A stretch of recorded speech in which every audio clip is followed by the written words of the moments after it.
Hey there, legend. Stoked to see you landed on my channel.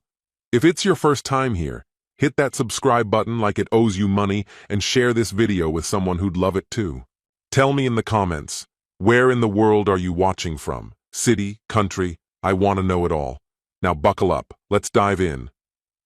My name is Spencer Whitman. I'm 34. Until not long ago, I was engaged to Barbara Rhodes. We'd been together nearly 5 years, and our wedding was scheduled for October. Everything had already been arranged. Venue booked, catering finalized, photographer confirmed. We lived in a townhouse I had purchased 2 years before Barbara and I ever crossed paths. She chipped in for groceries, utilities, and the occasional shared bill, but the mortgage was entirely my responsibility. When it came time to plan the wedding, we decided to create a high-yield savings account under my name to simplify tracking vendor payments. I started it off with $28,000, and over the following 12 months, Barbara added $18,000. At the time, it felt reasonable, fair even.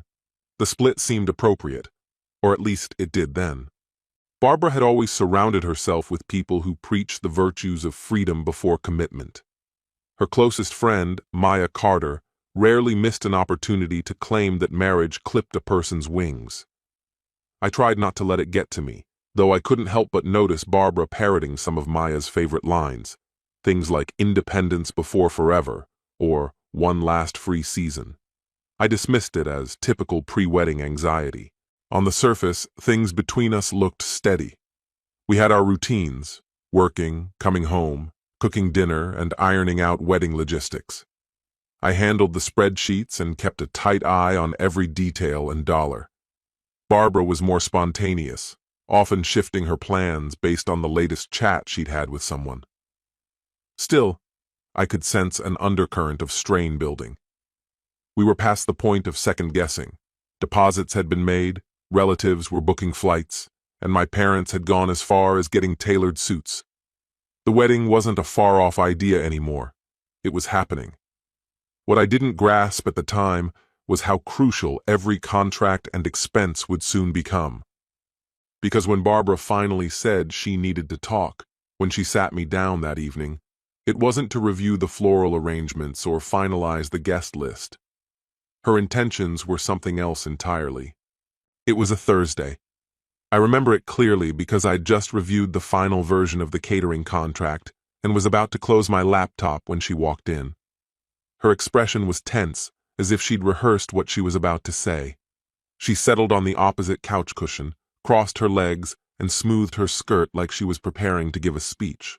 "Spencer," she started, choosing her words carefully. "We need to talk about us." My stomach dropped, not because I feared a last-minute hiccup in the wedding planning, but because something about the way she spoke felt pre-planned. "I love you," she went on, "and I do want to marry you. But marriage is forever, and lately I've been feeling like I haven't really had the chance to figure myself out, to just breathe, to live a little before settling down for good." I stayed quiet. I've found that silence can sometimes be louder than any reaction. She leaned forward, eyes studying my face for a reaction. "Maya mentioned a couple she knows," she said. "Before their wedding, they took a summer apart. No texting, no calls. They called it a summer breakup. And when they got back together in the fall, they were more sure than ever."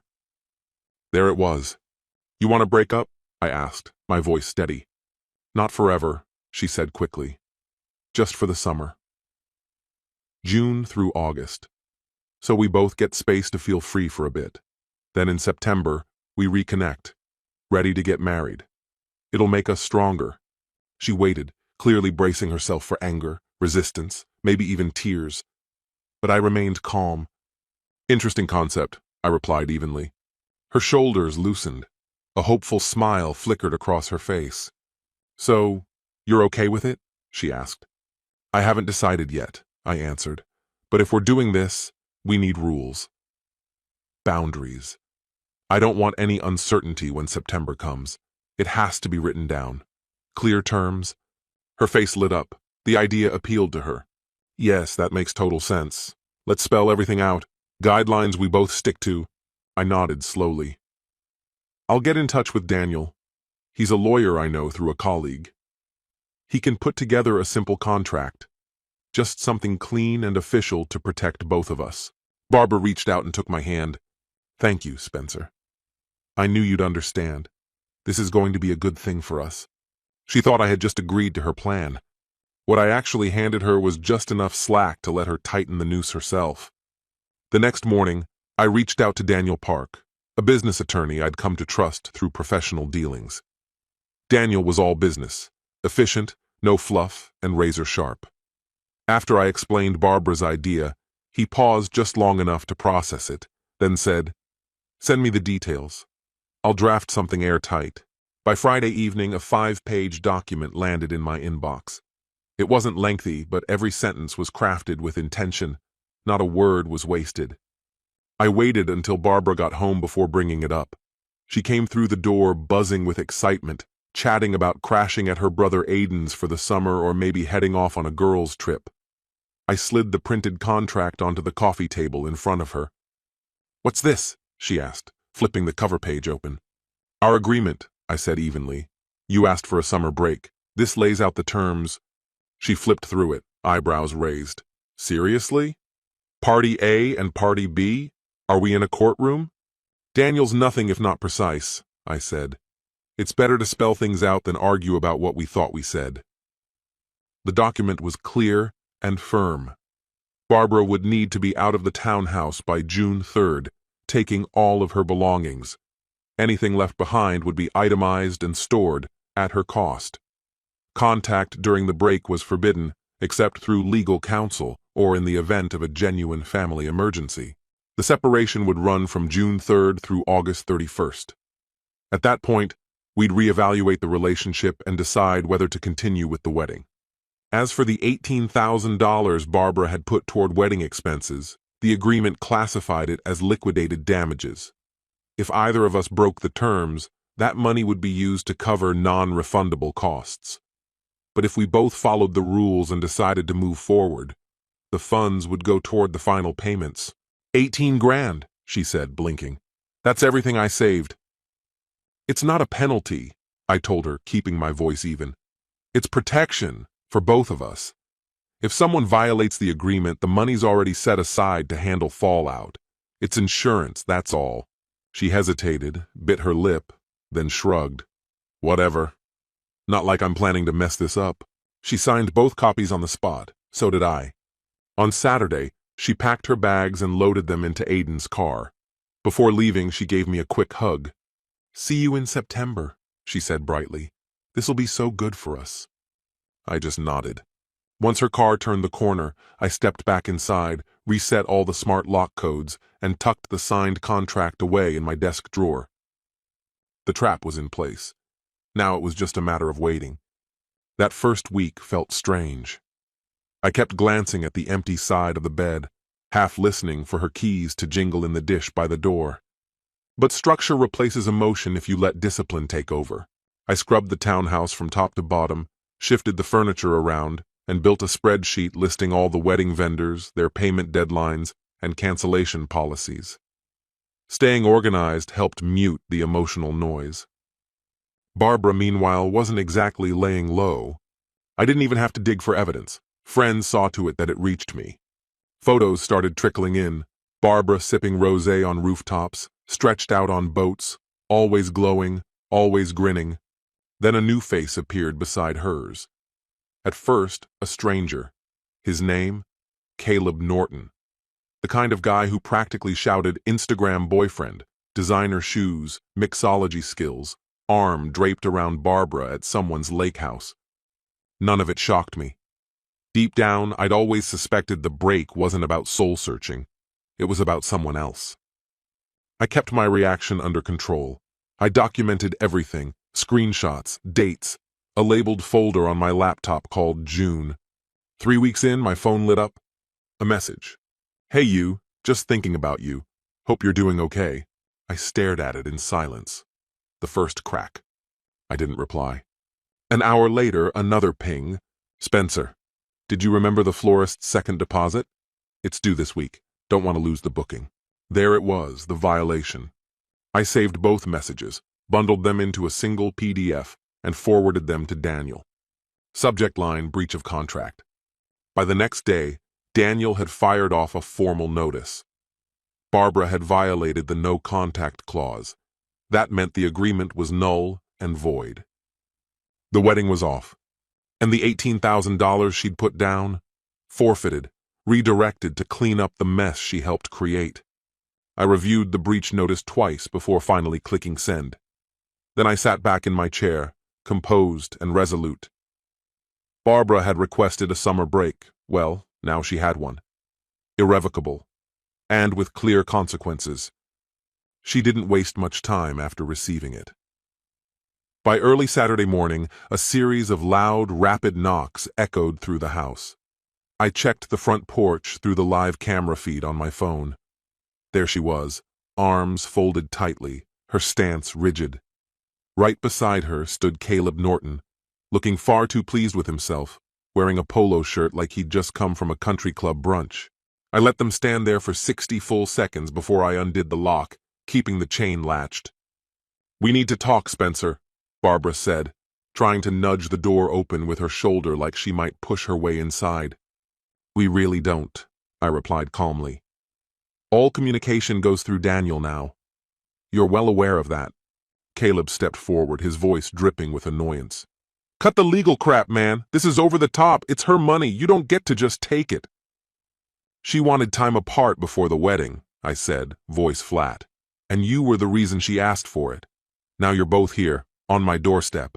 So tell me, what's this really about?" Barbara's patience snapped. "I'm here to collect what's mine. My winter clothes, some jewelry, and my grandmother's vase. You can't just hold on to those like leverage?" I nodded once. Everything was dealt with in accordance with the agreement. Anything you hadn't collected by June 3rd was documented, boxed, and transferred to a storage unit. The access info and detailed inventory were sent by certified mail to Aiden's address. You still have time to retrieve it. The window closes this Friday. And yes, you signed off on all of that. She went pale. "You put my belongings in storage without even telling me." "Letting you inside would have violated the no contact clause," I interrupted. "I followed the contract."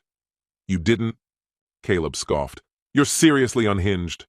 I held up my phone, showing the keypad already glowing. "You've got 60 seconds to leave before I call the police for trespassing." Caleb's bravado deflated. He grabbed Barbara's arm and muttered, "We're leaving." Barbara threw me a glare filled with quiet fury. "You'll regret this, Spencer." I shut the door without replying, saved the footage from the porch camera, and went back to my desk. 10 minutes later, my phone buzzed. Barbara's mother was calling, furious, accusing me of locking her daughter out and refusing to return her things. I didn't argue.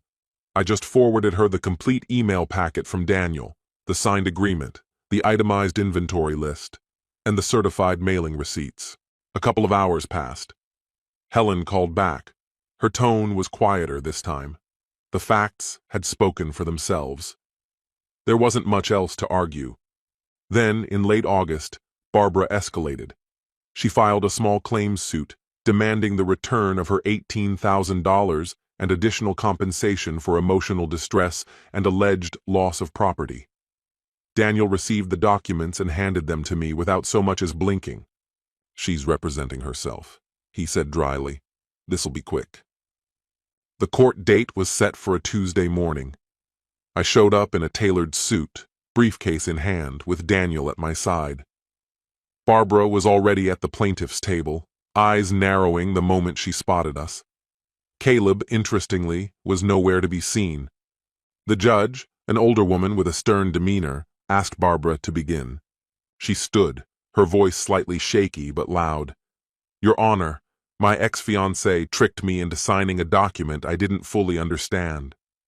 Then he locked me out, hid my possessions, and kept money that was rightfully mine. He's been cold, manipulative, and heartless. All I want is what I'm owed." She turned toward me as she said it, hoping her words would land like a punch. I didn't move. When it was our turn, Daniel rose with his usual calm professionalism. "Your Honor," he began, his voice even, My client acted entirely within the limits of a mutually agreed-upon contract. He handed over the document. Miss Rhodes signed this of her own volition. It outlines clear terms regarding shared finances, communication restrictions, and property management. Her signature is right here. The judge reviewed the paperwork, her face unreadable. Daniel continued, Miss Rhodes violated the agreement on June 24th by initiating contact twice via text. We have timestamped screenshots to confirm it. That breach triggered the escrow clause. Her contribution was applied to non-refundable vendor fees exactly as stipulated. He slid a second folder across the bench. Receipts, payment logs, cancellations, every dollar was documented. Barbara cut in with a burst of outrage. He manipulated the situation. He stashed all my belongings in storage just to punish me. Daniel didn't react. This is the certified proof of delivery sent to her brother's residence, along with a comprehensive list of all items. The unit is still accessible. Also included is a signed declaration from the storage company confirming she collected the access key. The judge sifted through the paperwork, then turned a measured look toward Barbara. Miss Rhodes, she said calmly, this contract is valid, and the supporting documentation is overwhelming. You signed it willingly. You violated its terms.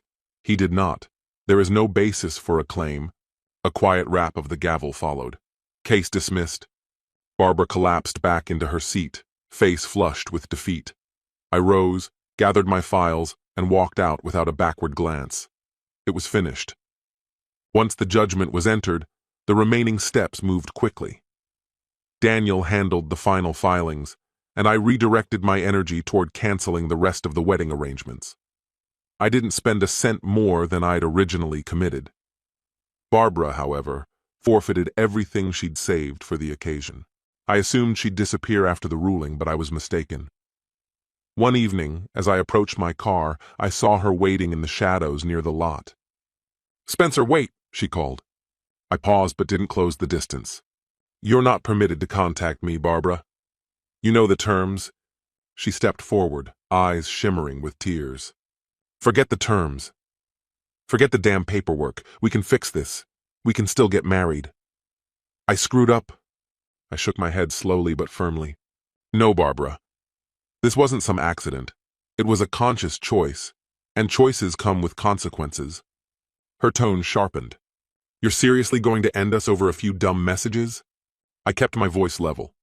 "This ended the day you said you wanted a break to spend your summer with Caleb." The text only confirmed what I already suspected.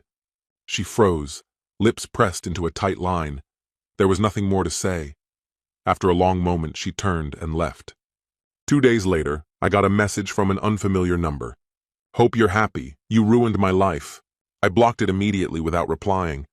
Not long after, Caleb vanished from all of her social media. Whatever fantasy they'd built didn't make it through reality.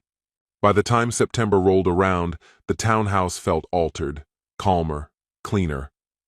I began packing up the non-essentials and contacted a realtor. Too many memories clung to that space, and I didn't want to keep living among them. It was time for something new. Barbara made some half-hearted attempts, through people we both knew, to twist the story, painting herself as the one betrayed. But the agreement spoke for itself. Anyone who saw the contract understood exactly what took place. For the first time in months, I felt no resentment, no rage, just finality. By October, it was all resolved. The townhouse sold faster than expected, and the closing wrapped up without a hitch. I signed a lease on a one-bedroom downtown overlooking the park. It was quiet, sleek, and entirely mine. No joint accounts, no wedding expenses, no remnants of the life we almost had. I kept a strict routine: work, gym, evening walks. The silence in the apartment no longer felt hollow. It felt earned. Every signed document, every contract clause, every receipt had fulfilled its purpose. No shouting, no emotional chaos, no broken dishes or slammed doors. Just boundaries, set firmly, honored by me even when she couldn't respect them. Barbara tried one last time, again from a new number. "You're cold. You wrecked everything." I read it once, then blocked her again. No reply. No justification. She didn't want resolution, only someone else to absorb her shame. That's what it came down to. Barbara didn't want to face the cost of her decisions. She wanted the freedom of a no-strings-attached summer, no rules, no obligations, and no fallout. She planned to step away from our engagement, chase a fleeting thrill, and return as if nothing had changed.